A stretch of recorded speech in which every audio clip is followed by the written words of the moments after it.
I'm doing my research or lit review or whatever, and I came across this really interesting talk by this guy, Dr. Joseph K. And he basically said really eloquently everything that is in my head. So I put some notes about it and I used the example that he used, and I want to record this just so I can remember it and also say it so that it goes deeper into my brain or whatever. So basically, the example that he gave was a dynamic speed limit sign, which is this yellow thing right here. It's the one that you drive past it and then it says how fast you're going, and then it shows the speed limit above. And so these things are pretty effective, he said. They reduce speed by an average of 10%, and the reduction lasts for multiple miles.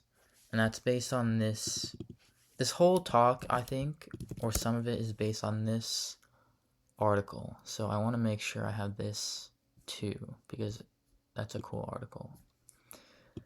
But yeah, so they're effective. They lower speed, it lasts for multiple miles, not just right as they pass the sign.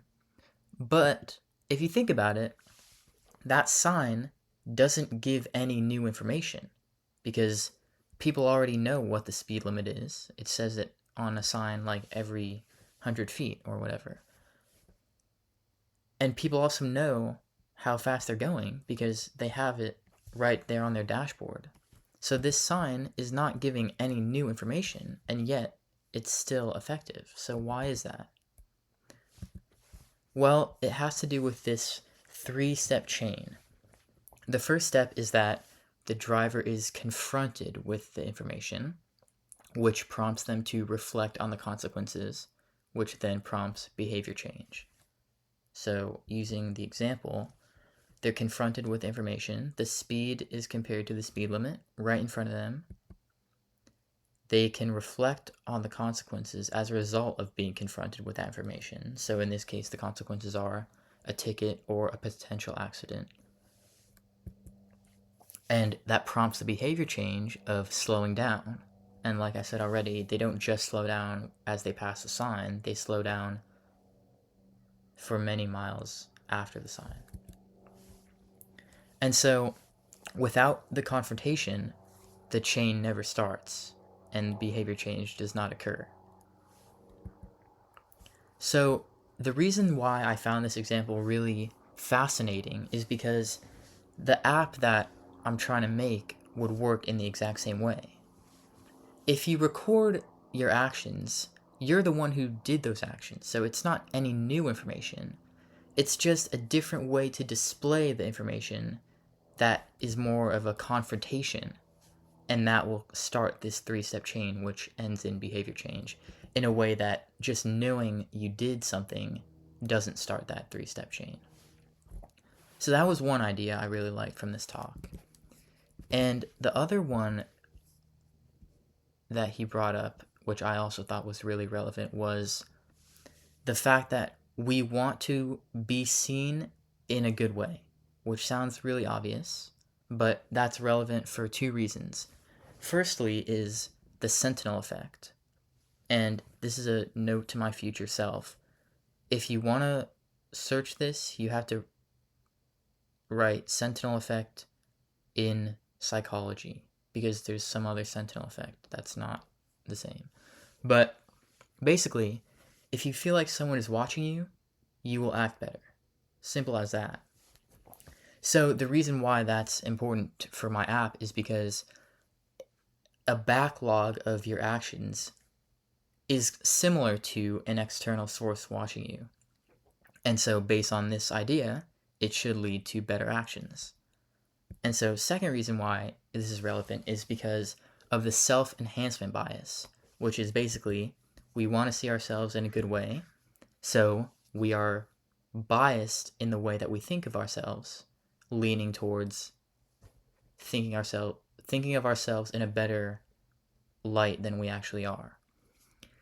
And so another related idea is that people are really bad at recalling how often they do things, and that can be seen in numerous psychology studies. That's like pretty much basic knowledge for researchers that self-reported frequency of action is really unreliable. And so if we add those together, what do we get? We, as in everyone, likely underestimates the frequency of negative choices that we make, right? Because we're bad at knowing how often we do things. We skew our view of ourselves in the positive direction. So pretty much, we probably underestimate how many bad things we do. And so the app will need to address this if we want to lead to positive behavior change. So, like I was saying before, if everything is recorded, the user will be confronted with that information, which will start the 3-step chain in a way that they won't be confronted by the information by just having it in their head. And so those are the two ideas that I wanted to take away from this talk. I cannot overstate how much I love this video. This thing has like 300 something views, and it was posted 14 years ago, which is really, I don't know. I feel like it should definitely be bigger. But yeah, I love Dr. Joseph. Where was I? Okay, so as much as I love the video, it's not a one-to-one correlation with what I'm trying to do. So what are the differences? First is Dr. Joseph K is talking about objective information because he's a healthcare worker, and his talk was about wearable fitness or health trackers, and also like other objective health trackers like a blood pressure cuff that you just put it on and then it gives you a number, and that's like an objective measure. But because my app would be dependent on self-report, it's not objective in the same way. So how does that change the effectiveness? So that's one thing that we have to think about. Second is this whole idea, everything that I just said, is focused on negative information. We have this negative information, we confront people with it, they realize that it's bad and then change it. But a lot of the things we do, hopefully, or a good amount of them at least, are positive things. So how does this research change when talking about positive information? That's a future thing that I have to look into. And then lastly, this is not really related to the talk, but this is just like other things that I should be thinking about, is what is the most relevant information to record, and how can we make it easy to and rewarding to record information. So the reason that I wrote those is because I've been using the prototype myself over this past week, and I have noticed, well, it's not good, basically. It's not good. It doesn't work as intended, which I made it in like 3 days without thinking very much. So obviously that's going to happen. I still think it's a good idea, but there needs to be a lot of changes so far. That's what I've noticed.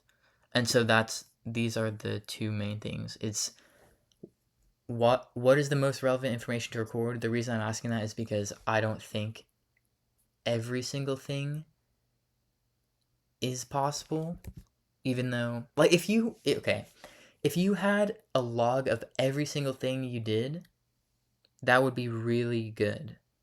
And if you have a log of like one thing you did, that's like good for that one thing, but you're leaving out a lot of potential positive behavior change in other things. So what I'm saying is there's like a middle ground where maybe you can choose like 3 or 5 or 10 or 15 things to focus on. And so I just need to find what that number is for myself, and then as I expand to testing with other people, we'll see if that number is the same across people.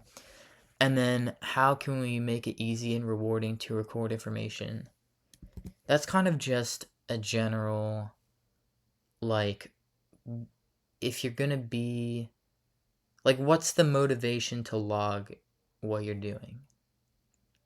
That's less of a direct question, but it's still something that is important for me to think about. But yeah, I just wanted to get my thoughts down about this guy.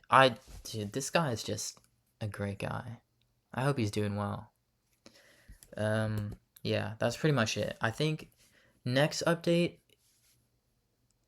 is, I don't know, because there's still more research I have to do, but I also have like a list in my notes app of like 9 new features or different features for the prototype. So I don't know which one of those I'm gonna feel like doing next, but those are my next steps. Okay, bye.